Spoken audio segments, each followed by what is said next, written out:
la grabación. Listo, pues... No se escucha, buenos días.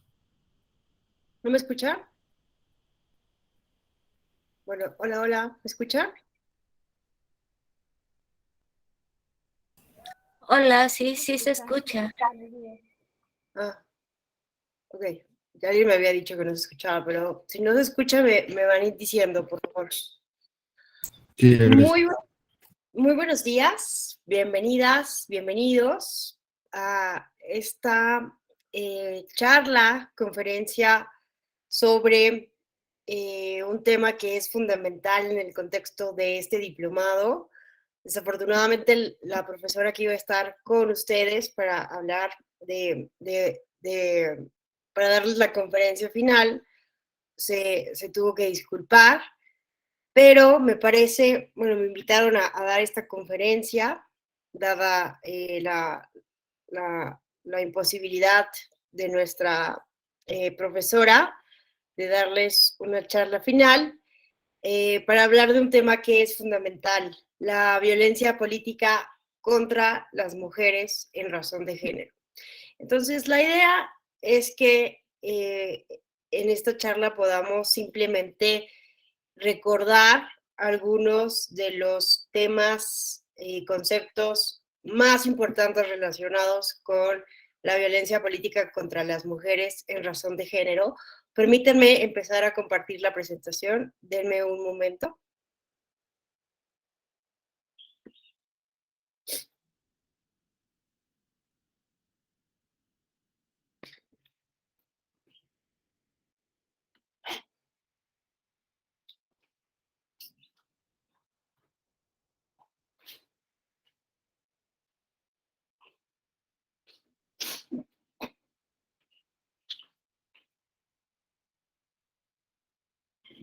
Compartir.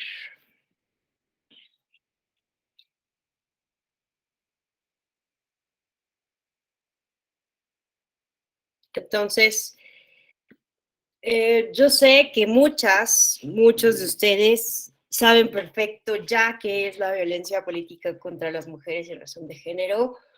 Han estado en muchos cursos de sensibilización que han tenido la oportunidad, incluso en algunos casos, de dar atención a este tipo de casos. Eh, pero bueno, la idea es que nos refresquemos todas y todos en este concepto, en esta noción de bueno, que es fundamental en el contexto de una sociedad que aspira a ser cada vez más igualitaria y libre de violencia. Entonces, vamos con lo básico, ¿no? Vamos a recordar lo básico que es la violencia política contra las mujeres en razón de género. Pues vean, esta es la definición que actualmente está en la legislación, ¿no?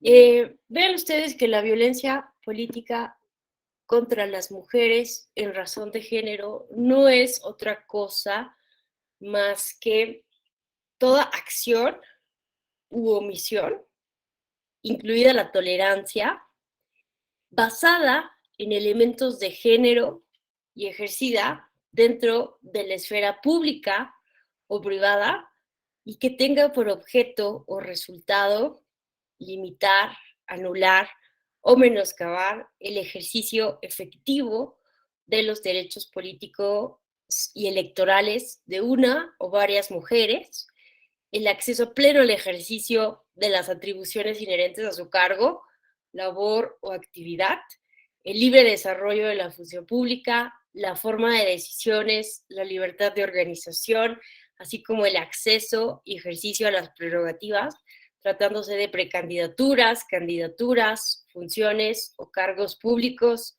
al mismo tipo. Bueno, ustedes me van a decir, bueno, usted leyó esa definición, esta definición es la que está contenida en la Ley General de Instituciones y Procedimientos Electorales. Me van a decir, y bueno, ¿y eso qué significa? Está en la ley, qué aburrido que alguien venga y nos lea el concepto de violencia política contra las mujeres en razón de género. No sé si a ustedes les ha pasado, pero todavía existen como muchas resistencias. A veces, ¿no? Una de las principales resistencias cuando hablamos de este tema es, por ejemplo, ¿por qué hablamos de violencia política contra las mujeres en razón de género si los hombres también sufren de violencia política? A ver, eh, completamente de acuerdo, ¿no? Esto es bien importante. Los hombres definitivamente también padecen de violencia política. Incluso, pues los datos de las elecciones de 2018 y de 2021 son de los más alarmantes en cuanto a candidatos asesinados en el contexto de estos procesos electorales, ¿verdad? Es lamentable que todavía en una gran cantidad de municipios en el país, y estos datos nos los informa LECTEC, que es una consultoría que últimamente nos ha dado reportes sobre la violencia política en general, y es muy alarmante ver que en muchos de los casos de las personas asesinadas en las elecciones 2018-2021, fueron de los opositores principales de los partidos políticos que estaban en el gobierno, ¿no? Entonces esto nos da una indicación de que aún nos falta mucho camino por andar a nivel municipal en cuanto al tema de la alternancia política. Eso por un lado, ¿no? No es la única respuesta, pero también sabemos que existe pues crimen organizado, ¿verdad? Eh, Muchísima violencia en ese sentido que impide que diferentes candidatos puedan llegar a los cargos públicos. Entonces, no es que neguemos cuando hablamos de violencia política contra las mujeres en razón de género, no es que se niegue entonces la violencia que se comete en contra de los hombres, ¿no? Porque también las mujeres son asesinadas, también hubieron mujeres asesinadas en las elecciones pasadas y antepasadas, y no es que se niegue entonces la violencia en contra de los hombres. Lo que siempre menciono es que no se pueden tratar padecimientos distintos con la misma medicina. No se puede tratar padecimientos distintos con los mismos especialistas, ¿no? Si una persona desafortunadamente sufre de cáncer, pues tiene que ir al oncólogo, ¿no? Y a veces, pues sufrir de estas terapias de quimioterapias. Si una persona sufre una gripa en el contexto del COVID, pues a lo mejor nos recetan un antigripal y algunas otras cuestiones, ¿no? Entonces, para el dolor de cabeza, desinflamatorios, etcétera. Entonces, vean qué padecimientos diferentes no se pueden tratar de la misma manera y mucho menos con la misma especialidad y con el mismo enfoque. Es algo similar a lo que ocurre en las ciencias sociales. Una vez que las especialistas, sociólogas, politólogas, académicas, víctimas, empiezan a darse cuenta de que hay cierto tipo de violencia que se ejerce en contra de las mujeres y cuando se trata de indagar las razones, no se encuentra una razón racional, lógica, y nos damos cuenta que esta forma de violencia se da por el absurdo hecho de ser mujeres, es cuando empiezan las académicas, las activistas, las víctimas a tratar de diferenciar esta forma de violencia de otras formas de violencia que existen en nuestra sociedad, ¿verdad? Entonces, es por ello que esta forma específica de violencia, que sobre todo empieza a visibilizarse a partir del proceso electoral 2014-2015. ¿Por qué empieza a visibilizarse en este proceso electoral 2014-2015? Básicamente porque se incorporó a la Constitución el principio de paridad y resultó entonces obligatorio para todos los partidos políticos, ¿verdad? Inscribir 50% mujeres, 50% de hombres. Pero ojo, muchas personas han interpretado esto erróneamente como si fuera, muchas personas han interpretado esto como si más paridad nos trajera violencia política contra las mujeres en razón de género, ¿no? Y en ese sentido, pues hablan negativamente en contra de las acciones afirmativas y de haber introducido el principio de paridad. Pero ojo, esto nos lo explican muy claramente Mona Lena Krug y Juliana Restrepo, que son dos politólogas que se han encargado de defender este concepto de violencia política contra las mujeres como un concepto autónomo, como un concepto que requiere ser estudiado con un enfoque distinto, con una especialización distinta, tal como un padecimiento en medicina, como acabo de referir en esta analogía. Entonces, ¿qué nos dicen Mona Lena Krug y Juliana Restrepo? Pues nos dicen que la violencia política eh, contra las mujeres no es que haya aparecido apenas, ¿no?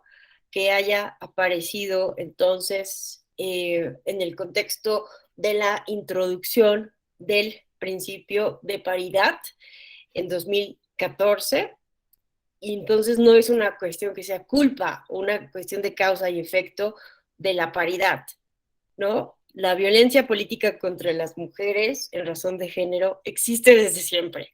Básicamente, desde que existe la política, ¿no? Las mujeres han sido excluidas, han sido limitadas en el ejercicio de sus derechos políticos, y simplemente para evidenciar que esta violencia ha existido desde siempre, bueno, aquí pongo una imagen de una sufragista que en el contexto del activismo tan fuerte que hubo en Inglaterra para promover los derechos, el derecho a votar de las mujeres. En esta imagen podemos ver cómo es arrestada esta mujer, eh, porque había participado en protestas a favor del sufragio femenino, y ella va usando una toga universitaria, haciendo como una referencia, una crítica de por qué se les limitaba la participación política a las mujeres, siendo que ella era una persona universitaria, una persona que estudiaba, una persona capaz de tomar decisiones políticas. Pero bueno, esta escena en realidad no demuestra en sí misma la violencia política, pero sabemos, ¿no?, que las sufragistas muchas veces eran detenidas, encerradas, privadas de su libertad, y sufrían de condiciones terribles de maltrato en las prisiones donde eran recluidas por simplemente manifestarse para pedir el voto.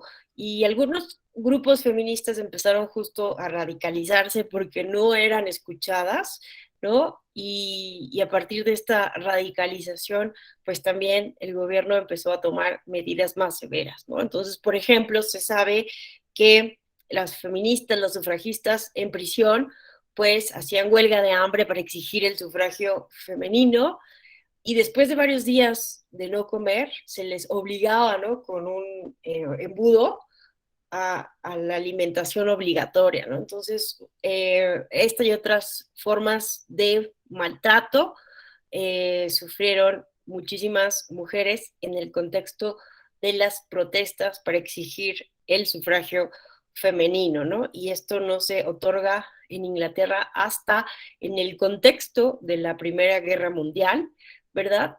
La guerra visibiliza desafortunadamente que las mujeres también participamos de la actividad económica, que las mujeres somos también parte importante de la sociedad y que no somos una extensión de nuestros maridos, ¿no?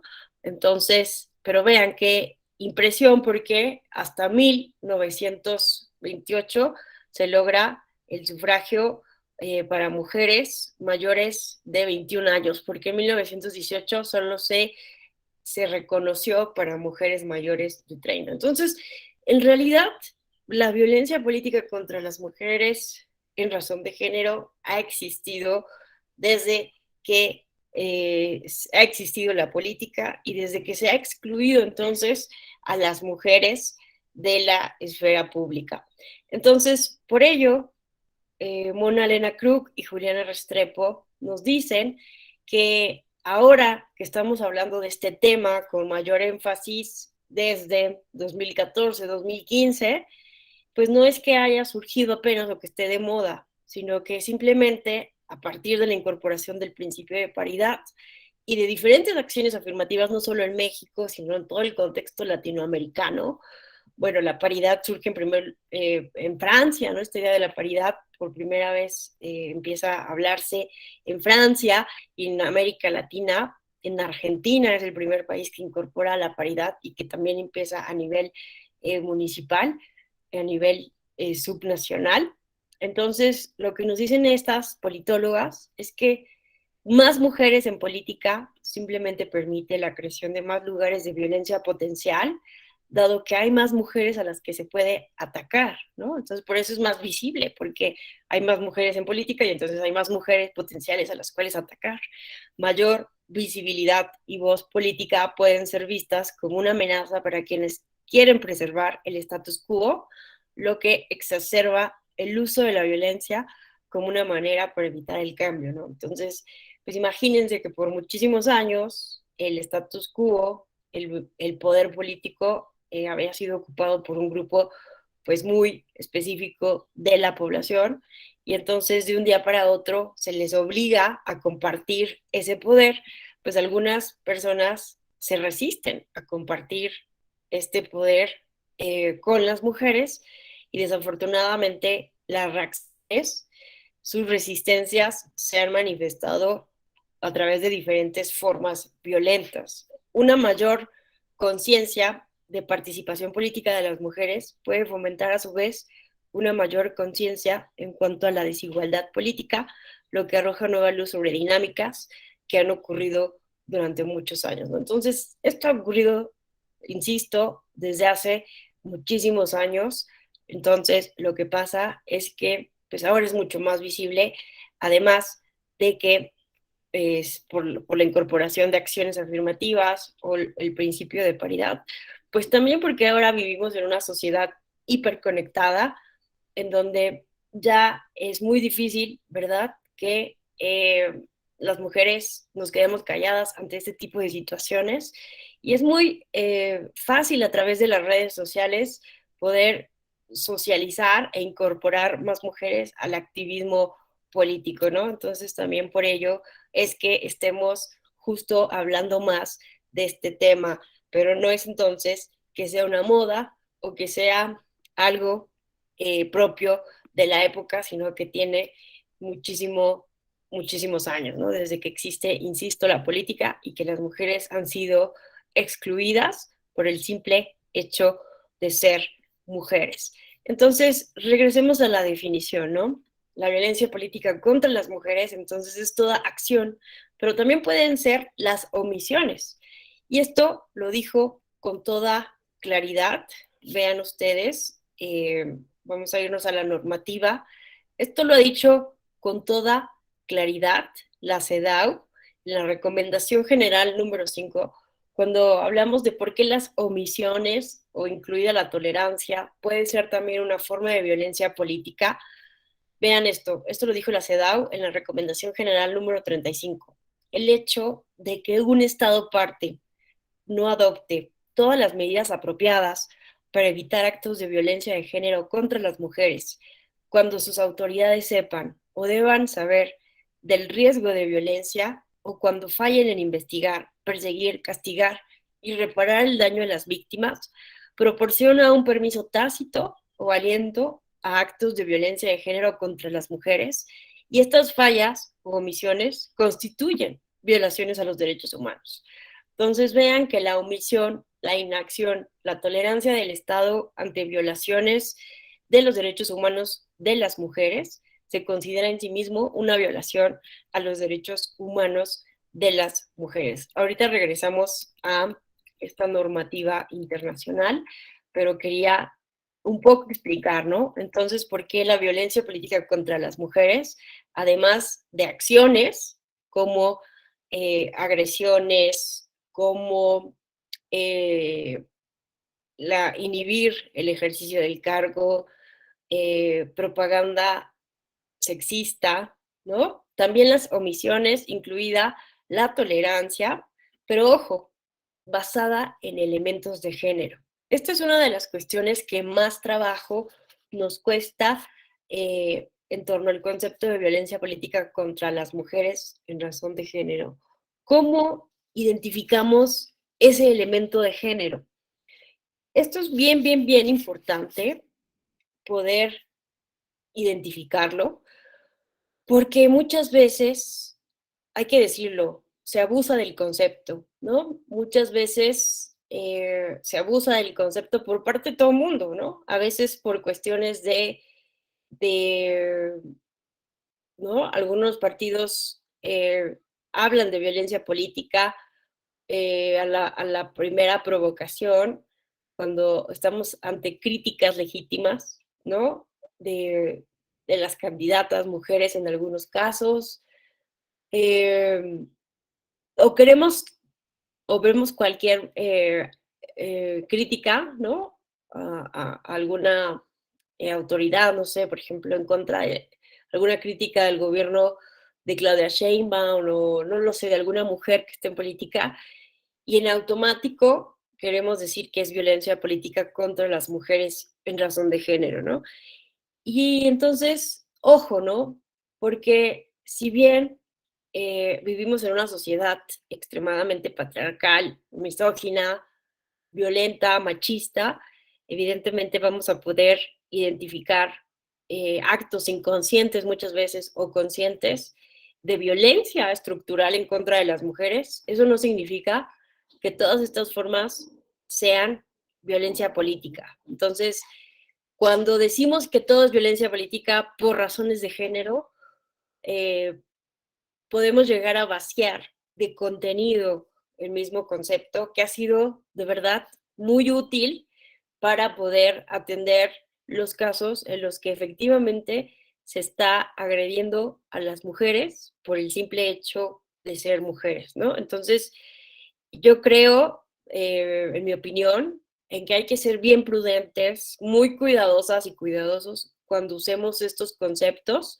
cuando vemos en los medios de comunicación casos en donde aparentemente hay una situación de violencia, hay que ser cuidadosos y no caer como en la condena automática, porque, insisto, podemos caer en vaciar de contenido esta definición o que se caiga en denuncias frívolas, ¿no? Porque muchas veces también esto ocurre.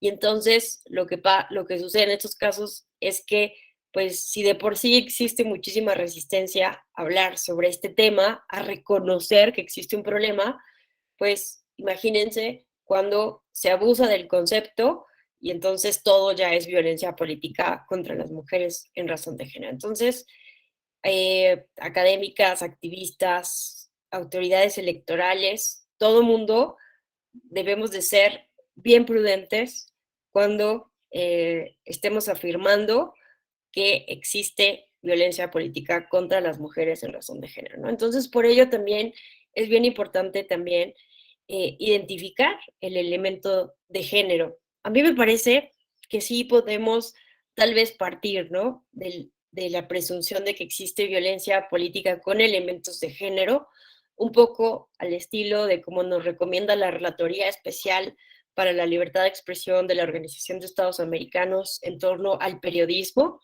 Cuando haya periodistas asesinados, asesinadas, es una recomendación internacional que la primera línea de investigación sea que esta violencia, este asesinato en contra de periodistas fue por el ejercicio de su profesión, ¿no? Es como una de las líneas de investigación que deben asumir las autoridades. Entonces, también esa es una recomendación bien importante en el tema de los feminicidios, ¿verdad? Que partamos de esa presunción porque se deben de atender estos casos con la debida diligencia. Esto es bien importante también que lo tengamos en cuenta, ¿no? El hecho de que yo les diga que hay que ser prudentes cuando estemos hablando de este concepto no significa que descuidemos la debida diligencia con la que tenemos que atender estos casos. Y entonces, lo propicio entonces sería asumir que podemos estar ante un caso de violencia en contra de las mujeres con elementos de género, ¿verdad? Eso para poder actuar con estos estándares de la debida diligencia y ya después que sea una autoridad jurisdiccional en su caso, una autoridad penal, la que determine si en efecto se acredita o no se acredita esta forma de violencia. Entonces, volvamos a la definición, ¿no? Es toda acción o omisión, incluida la tolerancia, basada en elementos de género. Bueno, yo les digo que hay que tener muchísimo cuidado con esta definición, con estos elementos de género, pero ¿cómo podemos identificar los elementos de género, no? Hay tres formas, digámoslo así, en que se puede identificar estos elementos de género, ¿no? La primera es que se cometen en contra de una mujer por el simple hecho de ser mujer, ¿no? Y este tipo, para encontrar esta forma de violencia por el simple hecho de ser mujeres, la mayoría de los casos se hace alusión de manera simbólica, de manera verbal, se hace referencia a estereotipos de género de manera negativa, ¿no? Entonces, en materia política de campañas, pues es muy fácil identificar el elemento de género. Recordemos, por ejemplo, el caso de Iliatenco Guerrero, que se anuló la elección justo por violencia política en contra de una candidata de la Sierra de Guerrero, una candidata que por cierto era una mujer indígena. Había pintas en bardas y otros carteles en donde se decía, es que es vieja, la vieja no sabe gobernar, no dejemos que las viejas nos sigan gobernando, ¿no? Entonces, ahí es claro, ¿no? El elemento de género, porque se está haciendo referencia justo a un estereotipo negativo en contra de las mujeres, un estereotipo en el que supuestamente las mujeres no servimos para gobernar y entonces por ello hay que restringir estos derechos políticos, ¿no? Pero hay otras maneras, no siempre se puede identificar como tal estas expresiones misóginas, machistas, que con toda claridad nos hablan de un elemento de género. A veces no es posible identificar, pero podemos observar si las acciones o las omisiones afectan desproporcionadamente a las mujeres en comparación con los hombres, ¿no? Entonces podemos observar si una regla en específico, pues afecta desproporcionadamente a las mujeres, ¿no? Como el hecho de que los partidos políticos generalmente ocupan más tiempo y dinero, presupuesto en sus candidatos hombres que en sus candidatas mujeres, ¿no? No hay algo que nos diga expresamente que hay una violencia con elementos de género, o sea, no haya expresiones machistas, misóginas, y ellos podrían decirnos, no, es que no, somos completamente, no tenemos nada en contra de las mujeres, pero vemos, ¿no? Que es esa política, esas acciones dentro de un partido político, están afectando desproporcionadamente a las mujeres porque no tienen una cancha pareja respecto de sus candidatos o de sus compañeros hombres, ¿no? Dentro del propio partido político. Entonces, básicamente, ¿no? Esas son las dos maneras.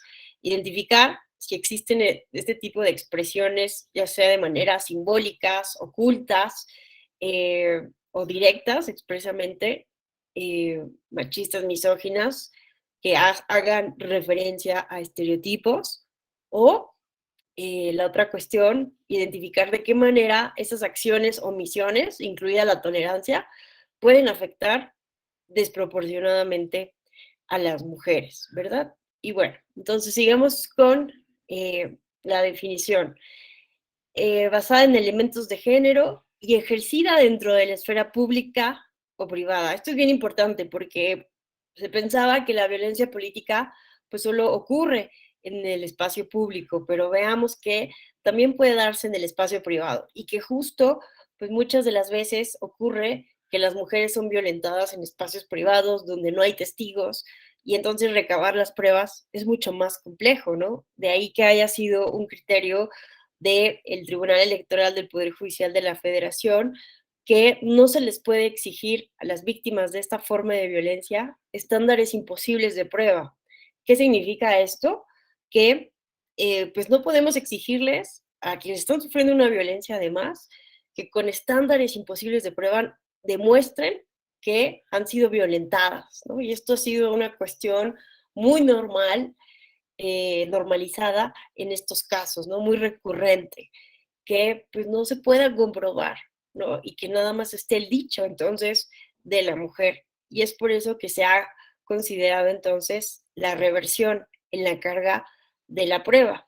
Y esto significa entonces que no está la mujer o la víctima obligada a demostrar que ha sido víctima de violencia política, sino que la persona acusada de ser agresor tiene justo que convencer a la autoridad que está analizando el caso de que no ha sido la persona agresora, de que es inocente. Evidentemente puede haber una crítica aquí muy fuerte con el tema de la presunción de inocencia, ¿verdad? Pero esto no significa, la reversión en la carga de la prueba, no significa asumir que la persona es culpable en automático. Hay que tener muchísimo cuidado y por eso es importantísima la perspectiva de género, ponerse estas gafas moradas para analizar los casos que involucren eh, violencia de género, que involucren este tipo de violencias en contra de las mujeres. Eh, no significa entonces ir en contra de la presunción de inocencia, porque lo que implica entonces es que las autoridades van entonces o sea, van a dar, por cierto, el testimonio de la víctima, pero no significa que en automático, si la mujer hace referencia a que un hombre la ha violentado, que en automático se va a acreditar.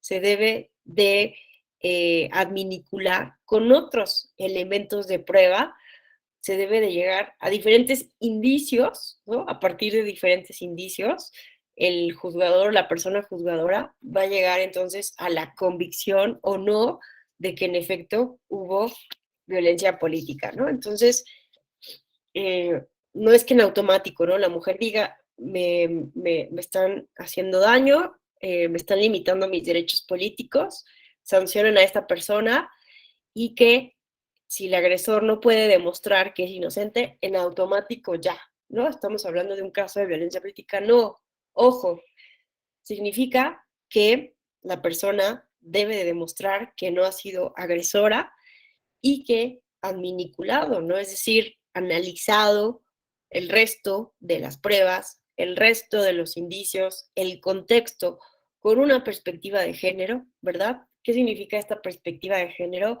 Que nos vamos a poner entonces estas gafas moradas y vamos a analizar el caso tomando en cuenta la histórica discriminación que hemos vivido las mujeres, la sociedad misógina y machista en la que vivimos, las estadísticas reales de esta violencia desde una perspectiva sociológica, antropológica, lo que ustedes deseen y filosófica, para analizar el caso. Es simplemente eso. Esto no quiere decir que en automático las mujeres van a tener razón. Entonces, pues no caigamos en estas falacias, aunque evidentemente es muy válida la crítica y también se vale cuestionar, ¿no? Estos enfoques tanto jurídicos como académicos, que se han ido desarrollando en torno a este concepto, porque pues muchas veces también por no cuestionar y no vernos políticamente incorrectos o incorrectas, pues no criticamos las decisiones o no criticamos el tema. Tampoco hay que caer en eso. Me parece que eso iría en contra, incluso, ¿no? Del avance en este tema. Se vale cuestionar todo en todo momento, ¿no? Incluida la definición que en un momento dado, o las formas de atacar esta violencia en un momento dado tenemos, ¿no? Por ejemplo, por mencionarles un caso muy interesante, y dado que estamos hablando en esta ocasión de un diplomado en Derecho Penal Electoral, pues, por ejemplo, ay, se me fue su nombre, Bueno, ahorita recuerdo su nombre. Piscopo. Jennifer Piscopo ha sido muy crítica, por ejemplo, del concepto, pero sobre todo saben de qué ha sido muy crítica de el feminismo punitivo que hay detrás a veces de la violencia política contra las mujeres en razón de género, ¿no? De que el activismo sobre este tema se enfoque sobre todo a sancionar, a quitarle las candidaturas, a tipificarla como un delito, ¿no?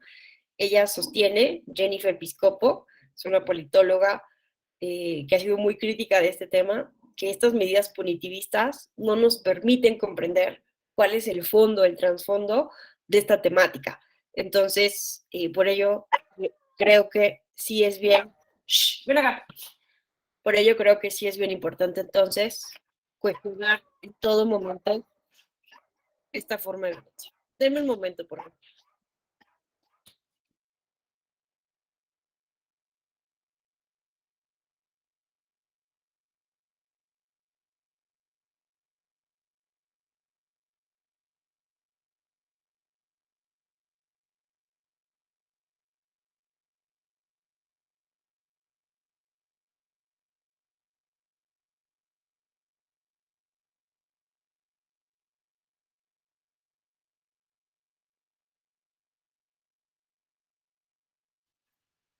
Listo, una disculpa, es que esta perrita ladra por todo.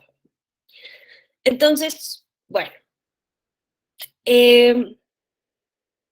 sigamos con este análisis meticuloso de la definición, ¿verdad? Porque tiene muchísimos elementos, como ustedes pueden ver, y esto es la definición que en 2020 las legisladoras, los legisladores, las activistas, tardó muchísimos años en cocinarse esta reforma. Entonces, no es de gratis ninguna de las palabras o ideas que podamos identificar en este concepto vertida en esta legislación. Entonces, bueno,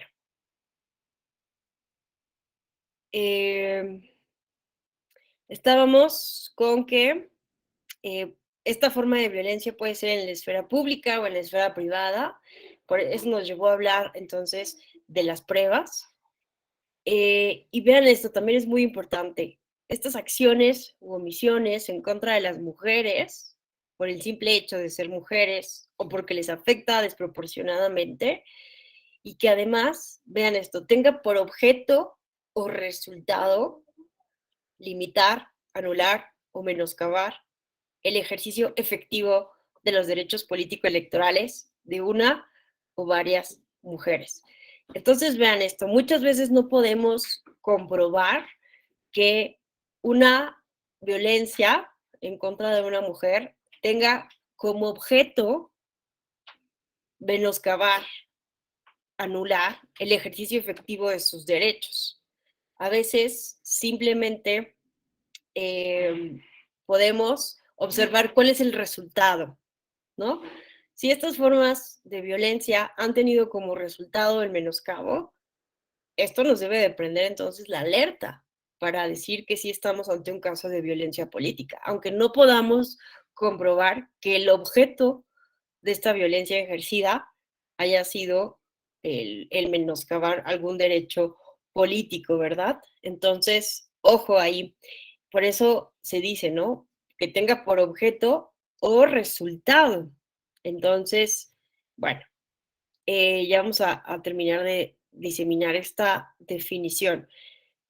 El acceso al pleno ejercicio de las atribuciones inherentes a su cargo, labor, actividad, el libre desarrollo de la función pública, la toma de decisiones, la libertad de organización, así como el acceso y el ejercicio de las prerrogativas, tratándose de precandidaturas, candidaturas, funciones o cargos públicos del mismo tipo, ¿no? Entonces, también esto es bien importante porque no solamente tiene que ver con el derecho político electoral de votar y ser votadas, cuando se restringe a las mujeres estos derechos, sino con otros derechos relacionados con el cargo, la labor o la actividad, el libre desarrollo de la función pública, la toma de decisiones y la libertad de organización, ¿no?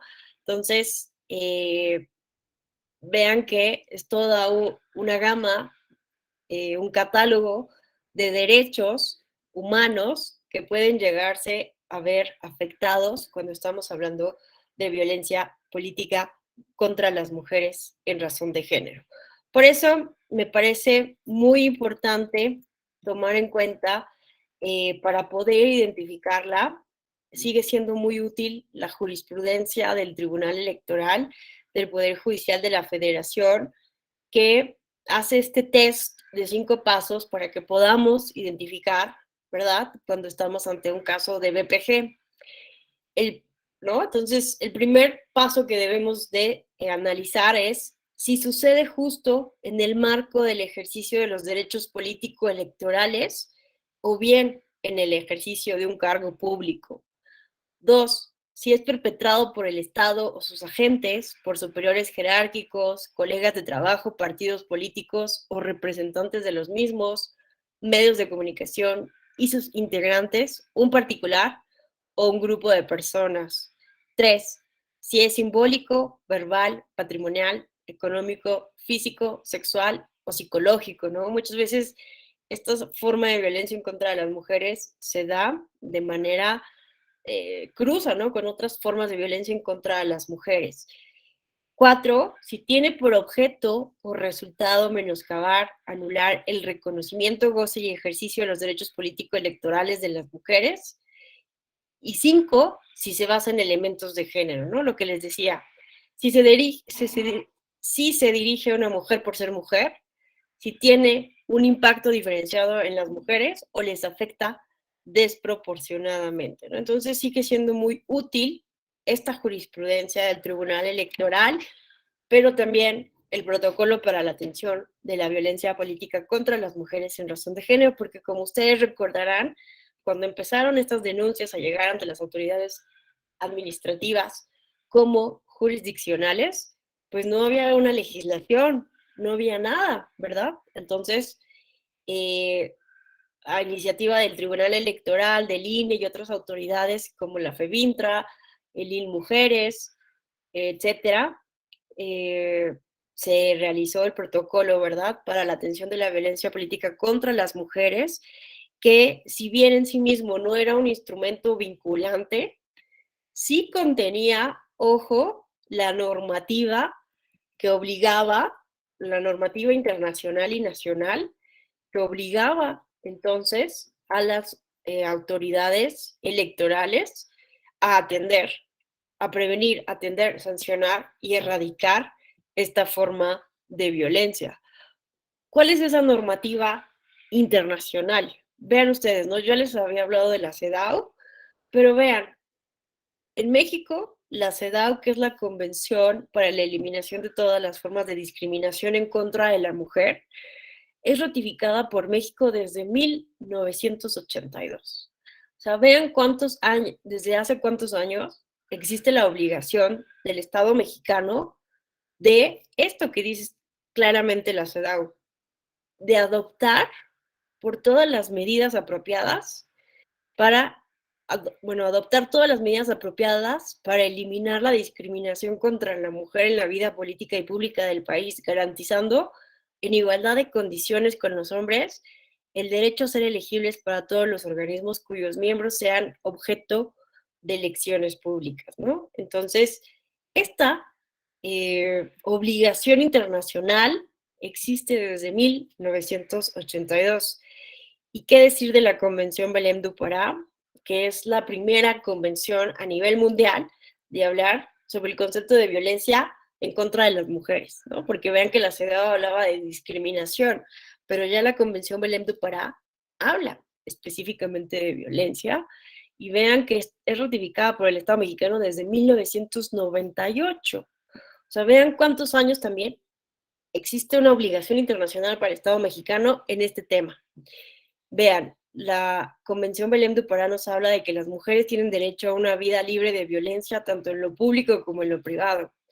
Y, al igual que la CEDAW, dice que los Estados partes deben condenar todas las formas de violencia contra la mujer y adoptar por todos los medios apropiados y sin dilaciones, políticas orientadas a prevenir, sancionar y erradicar dicha violencia, así como incluir en su legislación interna normas penales, civiles y administrativas, así como las de otra naturaleza que sean necesarias para prevenir, sancionar y erradicar la violencia contra las mujeres. Entonces imagínense que empiezan a llegar denuncias de mujeres en Guerrero, ¿no? Felicitas, por ejemplo, que no la dejaban gobernar, que la hicieron renunciar, que empiezan a llegar estas denuncias y que imagínense que las autoridades electorales hubieran dicho, no, pues no, nosotros no somos competentes porque no hay ninguna legislación. ¿Cómo no va a haber legislación? Si aquí, desde 1998, existe una obligación internacional para adoptar por todos los medios posibles medidas para prevenir, atender, erradicar toda forma de violencia en contra de la mujer, ¿no? Y simplemente, pues también es importante recordar que la Convención Belém do Pará habla en general de violencia en contra de las mujeres, pero vean que ya existe una declaración específica sobre violencia y acoso político contra las mujeres, ¿verdad? Que además de recomendar a los estados parte crear medidas legislativas, también obliga a crear normas, programas, medidas, investigaciones, políticas públicas, talleres, capacitación, y no solamente a las autoridades electorales, sino también a los partidos políticos. Y justo del mecanismo de seguimiento de la Convención Belém do Pará, y a partir de esta declaración que acabo de mencionar, también se crea, se aprueba la ley modelo interamericana para prevenir, sancionar y erradicar la violencia contra las mujeres en la vida política. Y el artículo 29 de esta ley modelo establece con toda claridad que el Estado actuará con la debida diligencia para prevenir, investigar, sancionar y reparar los actos de violencia contra las mujeres en la vida política de acuerdo a lo establecido en la ley. Y vean esto, ¿no? Aunque no nos guste muchas veces el punitivismo, esta ley modelo interamericana sí recomienda en el artículo 48 que deben ser tipificados como delitos los actos de violencia política más graves, ¿no? Entonces, por ello, es bien importante que a partir de 2020, con la reforma en materia de violencia política, se haya tipificado ya como tal la violencia política como un delito electoral, porque si bien antes de esta reforma de 2020, pues ya contábamos con este protocolo para la atención de la violencia política y de esta normativa internacional como parte de un instrumento, como guías o orientadoras para las autoridades electorales, pues lo cierto es que no era posible, a partir de las averiguaciones previas o las carpetas de investigación bajo el nuevo modelo, ¿verdad? No era posible que la FEPADE pudiera judicializar los casos y muchos jueces se declararon incompetentes. Entonces, sí había un obstáculo para las autoridades, para la FEPADE, para poder judicializar efectivamente los casos y sancionar efectivamente a los agresores, ¿no? A pesar del esfuerzo que emprendió en su momento Santiago Nieto y los posteriores titulares de la FEPADE. Y bueno, también es bien interesante ver que la primera ley que existe en el mundo sobre violencia política en contra de las mujeres se publica el 28 de mayo de 2012 en Bolivia. Vean, ¿no? Qué interesante, es la ley número 243 contra el acoso y violencia política hacia las mujeres. Y esta se crea a partir del caso, del lamentable caso del asesinato de Juana Quispe, quien era una concejala que a partir de tomar el cargo no la dejaban gobernar, la boicoteaban y terminó siendo asesinada por el simple hecho de ser mujer. Entonces, la Asociación de Concejalas de Bolivia, después de 12 años de activismo y tras el asesinato de la concejala Juana Quispe, logró la aprobación de la primera ley en el mundo sobre el tema. Entonces, pues toda esta experiencia de Bolivia, evidentemente recuperada por el MECSAVI, que es el mecanismo de seguimiento de la Convención Belém do Pará, para hacer esta declaración en contra de la violencia y la ley modelo interamericana. Y evidentemente, pues toda esta experiencia de Juana Quispe es como un símbolo muy importante del activismo en este tema. Y bueno, ya hablamos de la ley modelo interamericana.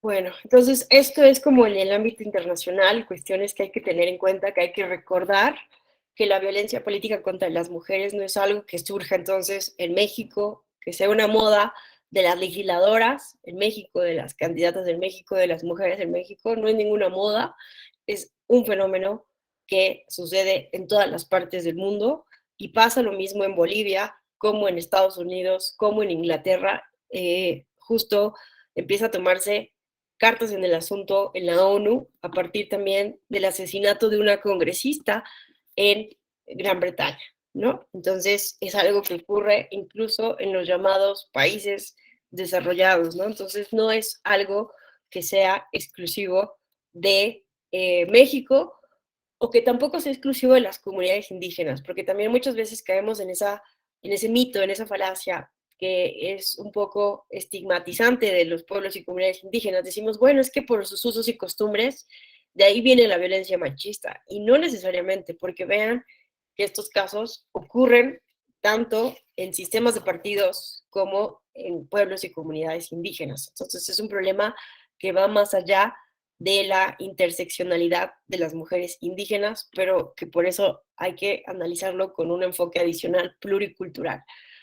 Y bueno, si nos quedaba duda de las obligaciones que tenía el Estado mexicano para atender esta forma de violencia desde la década de los 90, pues también en el ámbito nacional, para reiterar estas obligaciones, la reforma constitucional de 2011 en materia de derechos humanos, pues nos tiene que recordar que todas las autoridades en el ámbito de sus competencias tienen la obligación, sí o sí, de promover, respetar, proteger y garantizar los derechos humanos, ¿no?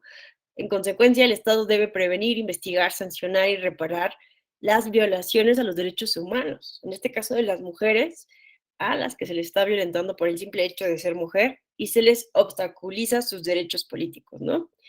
Y bueno, también el artículo primero constitucional nos recuerda que está prohibida la discriminación por motivos de género. Entonces, pues vean ustedes que ya existía un robusto marco normativo nacional como internacional. También existía ya la Ley General de Acceso de las Mujeres a una Vida Libre de Violencia y la Ley General de Igualdad entre Hombres y Mujeres como antecedentes, ¿no? Y como legislaciones secundarias importantísimas para atender este tipo de casos, pero pues sí era necesario llevar al texto legislativo una definición que definiera con mayor precisión cuáles son las diferentes competencias de las autoridades electorales en este rubro.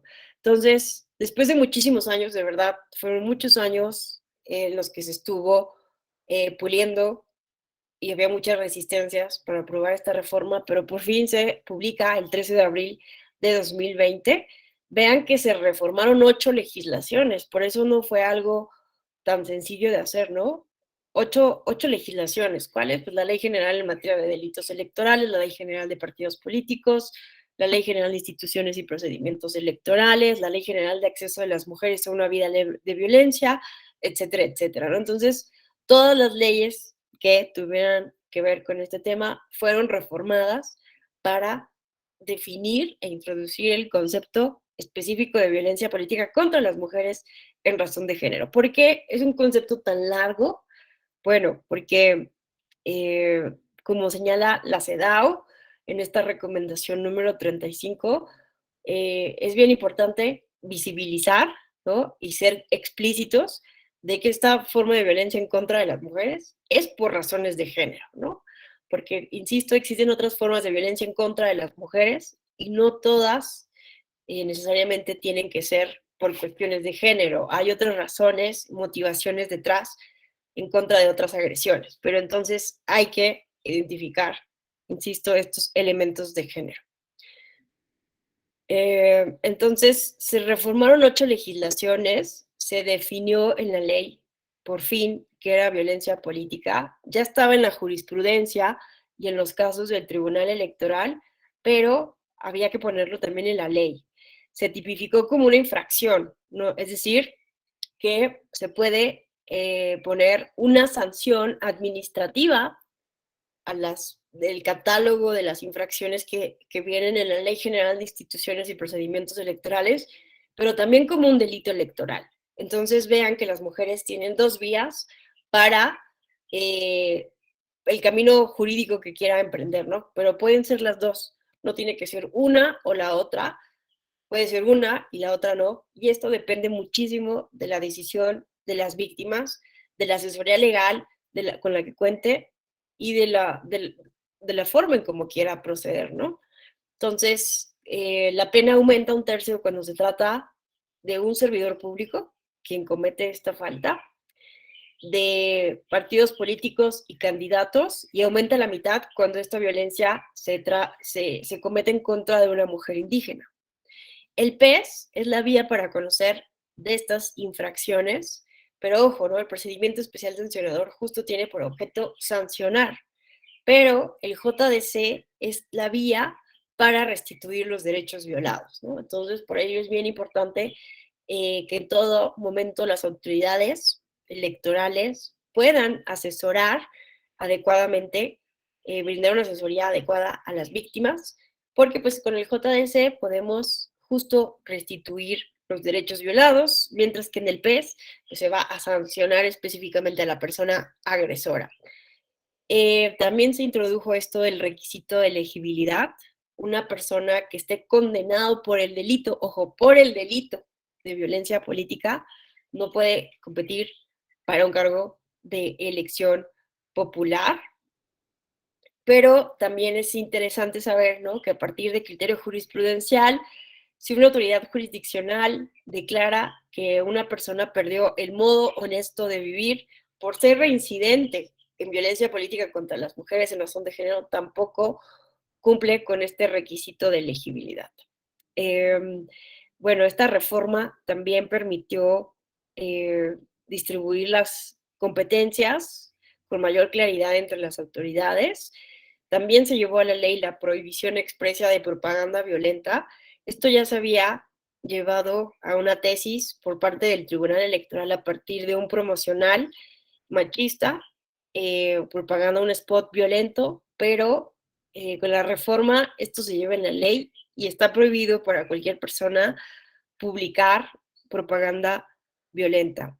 También se pensó en el concepto de la reparación integral del daño, se pensó en la disculpa pública como una medida adicional ante este tipo de casos, y bueno, también se establecieron sanciones específicas al interior de los partidos políticos. Y bueno, aquí algunas de las infografías que nos permiten observar que las conductas tipificadas como o ejemplos de conductas de la violencia política son sancionadas de manera distinta de acuerdo a la gravedad de las diferentes faltas.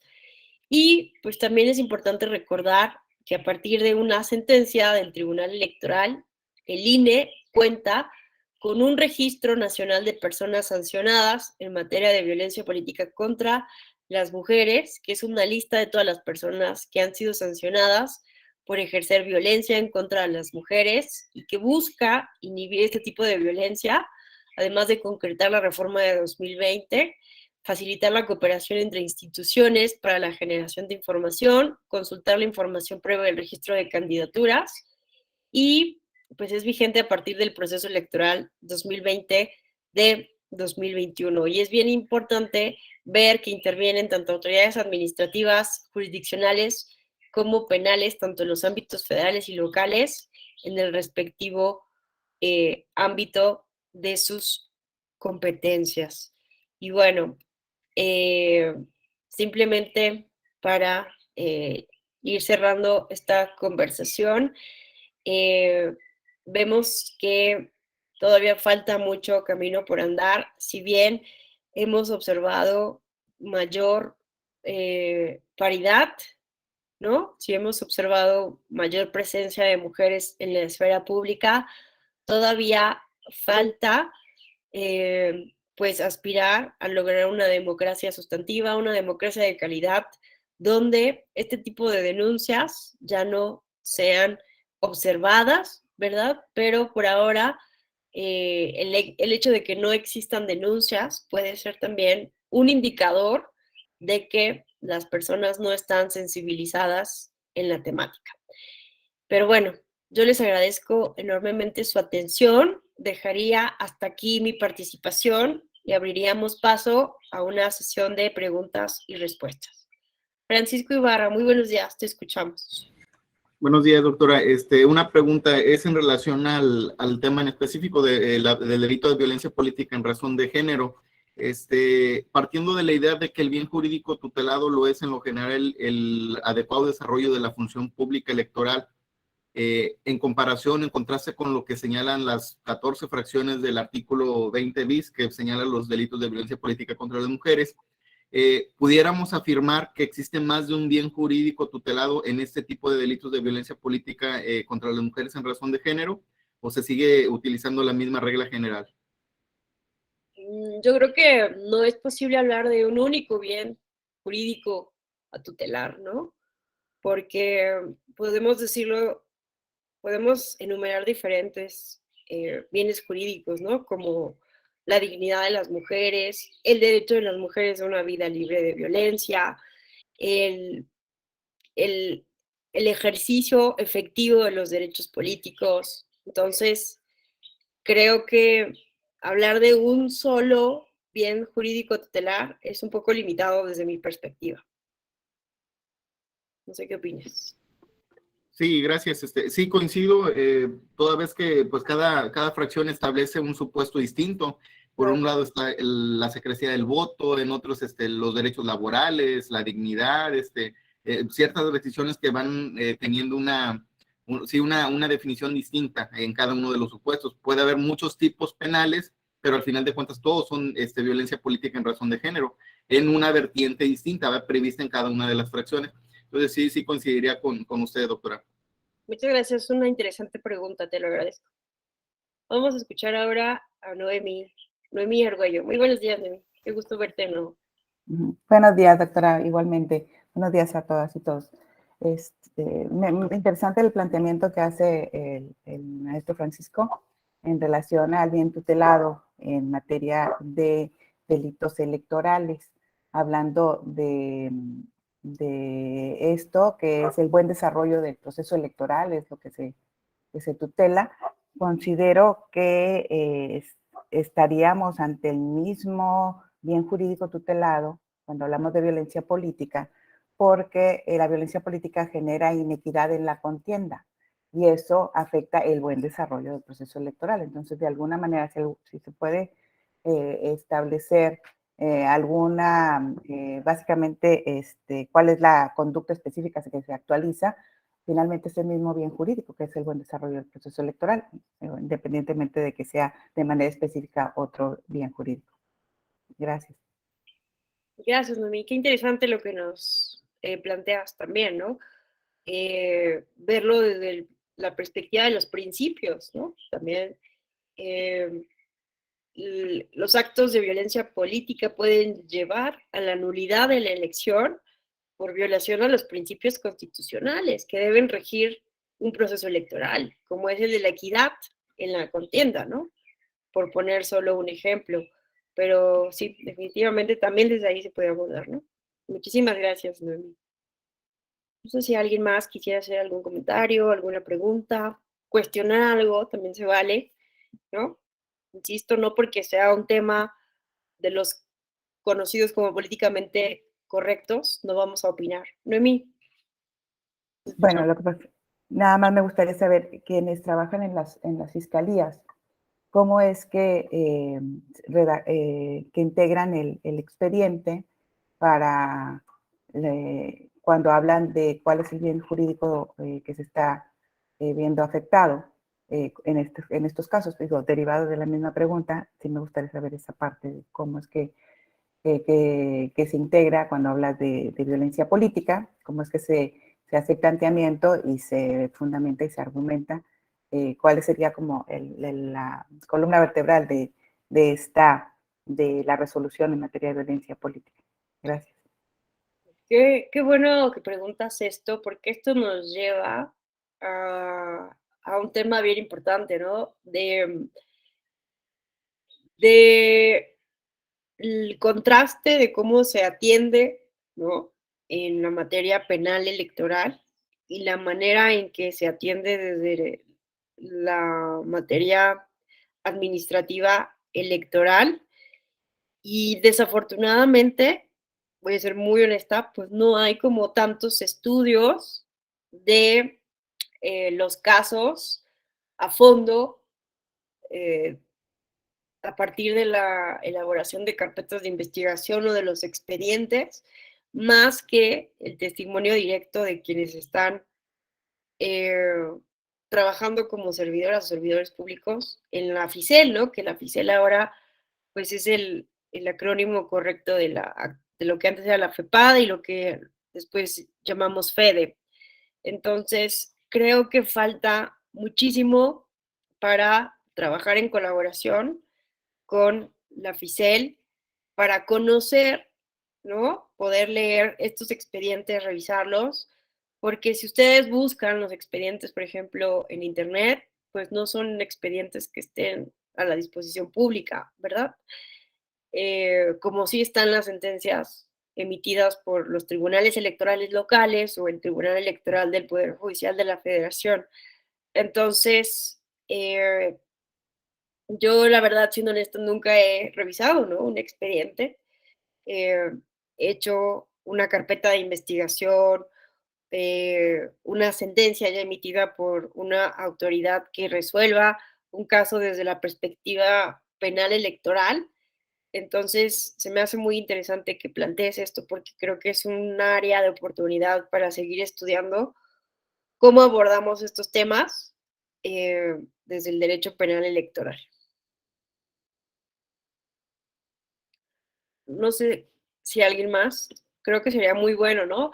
Ahora que mencionas esto, pues promover, ¿no? La publicidad, que todos estos expedientes, las sentencias de estos casos, una vez que se judicializan eficientemente, efectivamente, pues sean públicas, ¿no? Y que podamos acceder a ellas y que estén concentradas en un mismo portal. Por ejemplo, puede ser en el portal del Observatorio de la Participación Política de las Mujeres, que coordina InMujeres, o los diferentes observatorios que hay en cada una de las entidades federativas, porque creo que sí es un tema que no hemos explorado mucho desde la academia, al menos.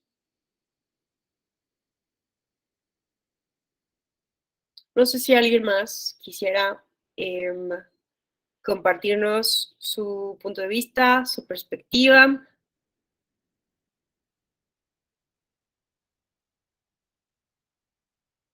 ¿No? Bueno, les agradezco enormemente su atención, su paciencia, porque en esta ocasión pues fue como un monólogo, ¿verdad? El formato que nos pidieron era como tipo conferencia. Les agradezco enormemente su atención y les felicito por haber culminado este diplomado en Derecho Penal Electoral. Espero verles en otras actividades académicas y pues no queda más que agradecer su confianza en la Escuela Judicial Electoral del Tribunal Electoral del Poder Judicial de la Federación. Que tengan una excelente tarde. Gracias, doctora. Gracias. Gracias. Muchas gracias. Gracias, buen día. Gracias, hasta luego. Buen día para todas y a todos. Gracias, Ale. Muy buen día para todos. Mirna, que